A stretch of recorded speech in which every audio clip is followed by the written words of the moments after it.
शेगावमध्ये तर पाण्यामुळे केस गळतीची समस्या जी आहे ती मोठी उद्भवलेली आहे। लहान मुलांचे देखील केस जे आहेत ते 2 ते 3 दिवसातच गळते आणि टक्कल पडते।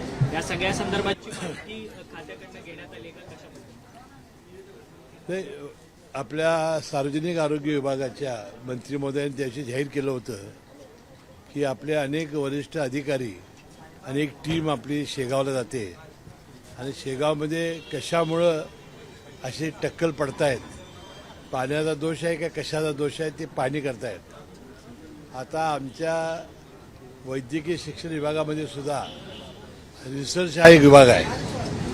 मी आजच या रिसर्च विभागामार्फत सुद्धा अशा पद्धतीनं केस जे जाण्याचे प्रकार घडतायत त्याची कारणं काय आहेत हे शोधून काढण्यासाठी आपण त्याची कारवाई करणार आहोत। सर, पालकमंत्री पदाच्या संदर्भात अजून देखील निर्णय झालेला नाही, तो कधीपर्यंत होण्याची शक्यता आहे आणि कोल्हापूरचे पालकमंत्री पद यंदा देखील तुमच्याच पदरात पडेल? नाही, असं नाही। पालकमंत्री पद सोडण्यासाठी तिन्ही नेते मंडळी, मुख्यमंत्री आणि दोन्ही उपमुख्यमंत्र्यांनी जो फॉर्म्युला ठरला आहे त्याप्रमाणे होईल। आज संक्रांत, उद्या किंक्रांत आहे, या 2 दिवसात काही होणार नाही, नंतर लवकरात लवकर होईल, पण जो 26 जानेवारीपूर्वी होईल। सर, मुंबई महानगरपालिकेचा खरं विषय आहे। मुंबई महानगरपालिकेच्या अखत्यारीत येणारी सगळी 7 मोठी हॉस्पिटल आणि 20 पेरिफेरल हॉस्पिटलमध्ये औषधांचा पुरवठा करणाऱ्या ज्या कंपन्या होत्या त्या सगळ्यांनी हरताळ पुकारलेला आहे, कारण 160 कोटी रुपये मुंबई महानगरपालिकेनं थकवले आहे। त्यामुळे आज हॉस्पिटलमध्ये औषधं मिळत नाहीयेत। आज प्रसारमाध्यमामध्ये फार मोठ्या बातम्या आलेल्या आहेत। मला वाटतं याची योग्य दखल महानगरपालिकेचे अधिकारी घेतील, नगर विकास मंत्री म्हणून मला वाटतं एकनाथ शिंदे साहेब घेतील आणि तात्काळ याबद्दलची कारवाई होईल।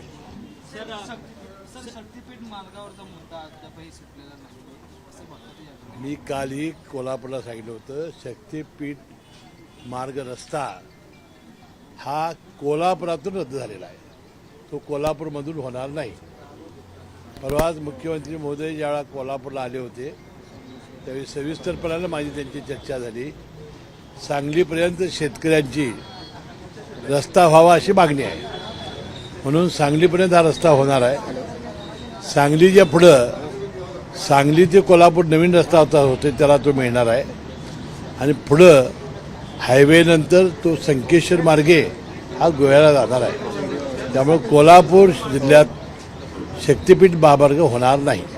सर, विशाळगडाच्या संदर्भात उरूस जो तिथंचा आहे विशाळगडावरचा, तो उरूस जो आहे त्याला परवानगी जी आहे ती जिल्हा प्रशासनाने नाकारलेली आहे। खरं तर तुमच्याच सरकारमधले मंत्री नितेश राणे यांनी सज्जड दम भरलेला होता की उरूस कसा होतो ते मी बघतो म्हणून। नाही, काल 11 ते संध्याकाळी 5 वाजेपर्यंत जे धार्मिक विधी होते ते करण्यात आलेले आहेत, परंतु उरूस काढला गेला नाही, वर्षानुवर्षे परंपरा होती उरसाचा धार्मिक विधी करण्यात आलेला आहे।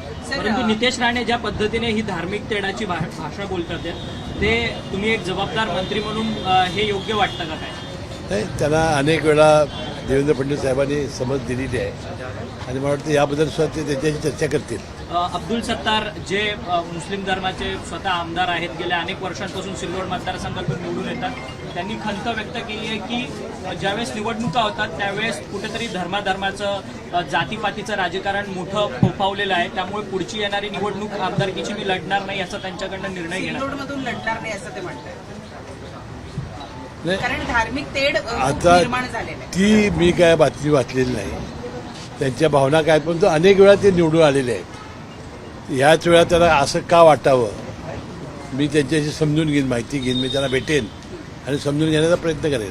मुंबईतले जे बाळासाहेब ठाकरे यांचं जे स्मारक आहे, काल त्या स्मारकाच्या संदर्भामध्ये रामदास कदम यांनी एक वक्तव्य केलंय की या समितीचं अध्यक्षपद जे आहे त्या अध्यक्षपदावरून ठाकरे कुटुंबियांना बाहेर काढलं पाहिजे, कारण त्यांनी बाळासाहेब ठाकरे यांचे जे विचार आहे त्या विचारण्याची प्रताडणा करून काँग्रेस बरोबर संधान बांधलं। नाही, ह्याची काही मी माहिती घेतलेली नाही।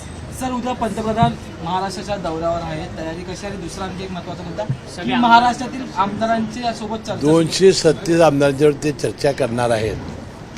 आता चर्चेचं स्वरूप काय आम्हाला माहिती नाही, पण उद्या आम्हाला उपस्थित राहण्याचं निमंत्रण आलेलं आहे। सर, वाल्मिक कराडच्या संदर्भातला प्रश्न आहे. आज त्यांची कोठडी संपते, पुन्हा त्यांना न्यायालयात हजर केलं जाणार आहे.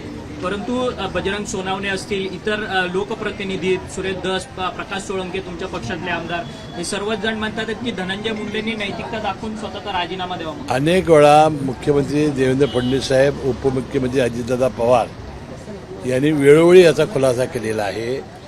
जे याच्यामध्ये दोषी असतील त्यांच्यावर आम्ही कारवाई करू. तो किती मोठा माणूस असतील तर आम्ही सोडणार नाही. सर, लाडक्या बहिणींच्या संदर्भात तुम्ही एक वक्तव्य केलेलं होतं, त्या वक्तव्यावरती तुम्ही ठाम आहात का आणि काय मी वक्तव्य केलं होतं? म्हणजे लाडक्या मी काय केलं होतं? लाडक्या बहिणींचं म्हणजे स्क्रुटिनी होणार.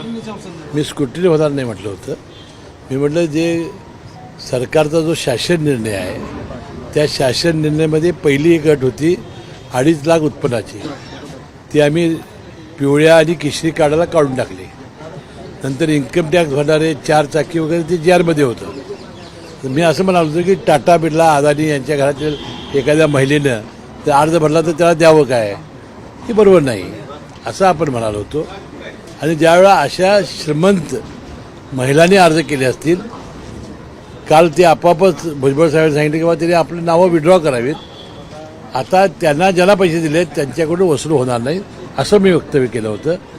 आणि ज्यांच्या तक्रारी येतील त्याच्यामध्ये छाननी होईल, बाकीचं काय होणार नाही. परंतु विरोधक म्हणतात की अशा सगळ्या म्हणजे जवळपास 50 ते 60 लाख नावं जी आहेत ती महिलांची या सगळ्या योजनांमधनं कट करण्याची योजना जी आहे ती सरकारकडनं काही होणार नाही. आता जिल्हा परिषद पंचायत निवडणुका आहेत, त्याची योग्य ती खबरदारी आम्ही घेऊ आणि पुन्हा आम्ही युती फार मोठ्या ओढ्यानं तिन्ही पक्ष सत्तेवर येतील. सर्वांना मकर संक्रांतीच्या शुभेच्छा. तिळगुळ देतात आणि गोडगोड बोलतात. राजकारणातली अशी कोणती व्यक्ती आहे ज्यांना तुम्ही तिळगुळ देऊन गोडगोड बोलतात? मी सगळ्यांना देणार आहे. संक्रांतीच्या, मकरांतीच्या सगळ्यांना ते माझे शत्रू आहेत, त्या सगळ्यांना ते शाहू महाराज पंतू आहेत, त्या सगळ्याला माझ्या मकर संक्रांतीच्या शुभेच्छा. हिंदी में जानना चाहेंगे. हिंदी में साल के प्रधानमंत्री कल दौरे पर है. 237 जो महायुति के विधायक उन सभी को संबोधित करने वाले हैं. किस तरह से आप देखते हैं इसको कि पहली बार प्रधानमंत्री आएंगे और मार्गदर्शन कर रहे होंगे? मुझे लगता है प्रधानमंत्री जी बहुत खुश है कि जैसा विधानसभा के युति का शासन जब आया 237 विधायक चुनकर आए, इसलिए वो सभी लोगों से बात करने के लिए आने वाले हैं. हमें बहुत खुशी है. सर, BMC के 10 हॉस्पिटल को अब टैबलेट जो है प्रोवाइड करना बंद किया गया है क्योंकि 120 कोटी का खर्च बाकी नहीं, अभी तुरंत सभी ऑफिसर होंगे. इस विभाग के जो मंत्री जी हैं एकनाथ शिंदे साहब इसका कॉग्निजेंस लेंगे और तुरंत इस पर कोई तो कार्रवाई करेंगे. सर, बुल्डाना की जो घटना है 151 लोगों के बाल जो अभी तक जांच होते हैं, महाराष्ट्र सरकार क्या इसमें नहीं, जो हमारे आरोग्य मंत्री हैं प्रकाश जावड़ेकर, उन्होंने कहा था कि हम एक टीम भेज रहे हैं.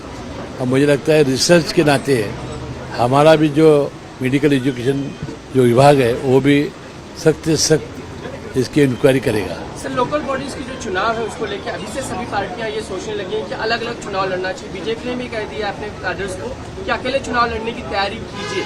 क्या एनसीपी भी उसके लिए तैयार है? अकेला लड़ना ज्यादा सही होगा? नहीं, क्या होता है कि एक वार्ड होता है और एक वार्ड में 2-2, 3-3 पार्टियों के प्रत्याशी होते हैं, तो फिर आप जो डिवीजन हो जाता है. तो ये बेहतर होता है कि दोनों अपनी अपनी पार्टी से लड़ेंगे, जो जीत कर आएगा वो युति में आएगा. सर, ये सही फैसला हो सकता है अलग अलग लड़ना, क्योंकि लोगों की इच्छाएं ज्यादा होती हैं. वो निर्भर रहता है कि जो प्रत्याशी कितना पावरफुल है, और वो सब पावरफुल अपने होंगे तो डिवीजन हो जाता है और गिर जाते हैं. सर, आप जिस क्षेत्र से आते हैं विशालगढ़ के पुरुष के ऊपर से ये सब समय बहुत सब कुछ राजकारण राजनीति होते रहती है, किस तरह से देखते हैं इस सारी चीज़ों को? महाराष्ट्र में ये सब अभी शुरू होने लगा नहीं, उसके बारे में बोला ना मैं हिंदी में. कि मैंने इसी के बारे में बोला कि वो जो धार्मिक कार्य था वो हो गया है. अभी उसकी कोई ये नहीं. अभी वो नीतीश राणे जी का जो बयान है उसके बारे में देवेंद्र फडणवीस साहब कोई तो बातचीत करेगी उनके साथ. सर, इसी बयान पे आपके साथी वाले जो MLA हैं अब्दुल सत्तार, जो वो बोल रहे हैं कि ऐसा पूरा राजकारण हो गया, इसलिए हमें अभी अगले टर्म से इलेक्शन राजनीति नहीं. वो बहुत बार चुनकर आए थे. अभी उन्होंने ऐसा क्यों कहा, मैं उनको मिलकर पूछने वाला हूँ. सर, समता परिषदेनं यावेळेला एक शेवटचा प्रश्न, समता परिषदेनं यावेळेला आपले उमेदवार उभं करण्याचा निर्णय घेतलाय स्थानिक स्वराज्य संस्थांना. ज्या पद्धतीनं भुजबळ थोडेसे नाराज दिसत आहेत त्या पार्श्वभूमीवर हा निर्णय घेतला आहे. भुजबळ साहेब आमचे नेते आहेत, माझी त्यांची काही भेट नाही, त्यांची आज भेट झाली तर मी विचारेन त्याला. एबीपी माझा, उघडा डोळे बघा नीट.